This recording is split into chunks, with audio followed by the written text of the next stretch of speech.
એકતારામાં અમે એક બીજો પ્રયત્ન એ કરીએ છીએ, અહીંયા ધર્મ, નાતજાત અને સરહદો મિટાવીને ગાવાની કોશિશ કરતા હોય છે.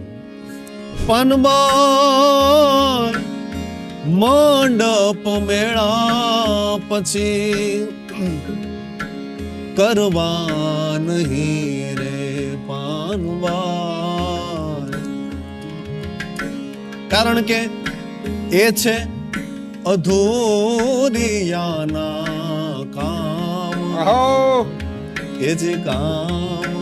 ઓશો રજનીશજી એક જગ્યા કહે છે કે પરમાત્માનું પહેલું વહેલું જે નામાકરણ થયું એ શબ્દ કે રામ.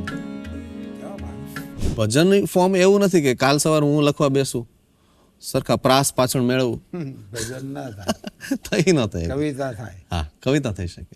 અભ્યાસ જાગ્યા પછી ભમવું નહીં રે પાનબાઈ, અને નારે વેદવાદીની સા